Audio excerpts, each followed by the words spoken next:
السلام عليكم ورحمة الله وبركاته. الحمد لله رب العالمين والصلاة والسلام على سيد الأنبياء والمرسلين وعلى آله وأصحابه أجمعين. أما بعد، فأعوذ بالله من الشيطان الرجيم. بسم الله الرحمن الرحيم. ولمن خاف مقام ربه جنتان وصدق الله العظيم. সম্মানিত ইমানদার ভাইরা, আজ আমাদের আলোচনার বিষয়বস্তু হলো আসরের মাঠে 5টি প্রশ্ন ও তার জবাব।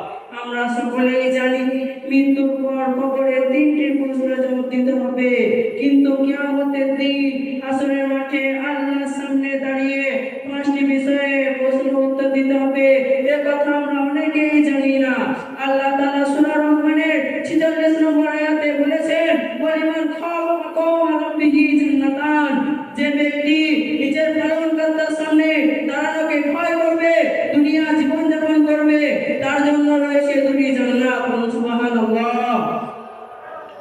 অর্থাৎ যে ব্যক্তি আল্লাহর সামনে দাঁড়িয়ে হিসাব দেওয়ার ভয় করে এ দুনিয়াতে বেশি বেশি নেক আমল করবে এবং জগতি অসৎ কাজ থেকে বিরত থাকিবে, আল্লাহ তাআলা পরকালে তাকে 2টি জান্নাত দান করিবেন।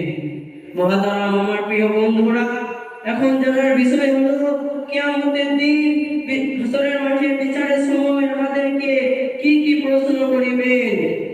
এ সুনানে তিরমিজি 2406 নম্বর হাদিসে হযরত আব্দুল্লাহ ইবনে মাসউদ রাদিয়াল্লাহু আনহু হইতে বর্ণিত আছে যে রাসূলুল্লাহ সাল্লাল্লাহু আলাইহি ওয়াসাল্লাম বলেছেন, কিয়ামতের দিন যতক্ষণ পর্যন্ত 5টি বিষয়ের প্রশ্ন উত্তর না করা হবে ততক্ষণ পর্যন্ত মানুষ আল্লাহর দরবার থেকে পা তুলতে পারবে না। প্রশ্ন করা হবে মানুষ তার জীবন কোন কাজে ব্যয় করেছে, 2 নম্বর জয় এবং কোথায় ব্যয় করেছে, 3 নম্বর ধন সম্পদ কোথা থেকে উপার্জন করেছে, 4 নম্বর ধন সম্পদ কোথা থেকে খরচ করেছে, 5 নম্বর এর মোতাবেক কতটা আমল করেছে। এই সুনানে তিরমিজি সহিহ হাদিস। আমরা লক্ষ্য করি এই হাদিসের মধ্যে বলা হয়েছে কিয়ামতের দিন হাসরের মাঠে 5টি প্রশ্ন করা হবে। সেদিন হাসরের মাঠে গোটা জীবন সম্পর্কে প্রশ্ন করা হবে।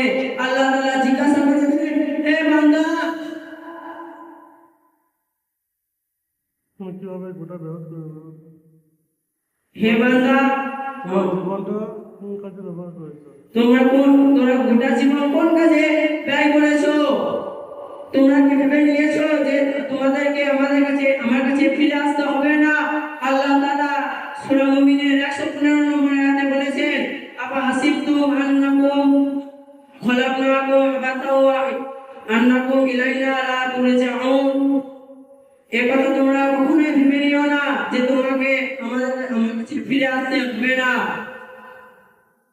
আল্লাহ তাআলা সূরা মুমিনের আল্লাহ তাআলা সূরা জিলজিলার 7 নম্বর আয়াতে বলেছেন, মান ইয়া'মাল মিসকালা যাররাতিন খায়রান ইয়ারা ওয়া মান ইয়া'মাল মিসকালা যাররাতিন শাররান ইয়ারা। যে ব্যক্তি এক জাতা পরিমাণ মন্দ কাজ করবে সে হাসরের মাঠে ফলাফল দেখবে, আর যে এক জাতা পরিমাণ ভালো কাজ করবে সে হাসরের মাঠে তার প্রতিদান দেখবে। আল্লাহ তাআলা আমাদেরকে সকলকে নেক পথে চলার তৌফিক দান করুন। সকলে বলে আল্লাহু আমিন। এই ভিডিও শেষ করছি।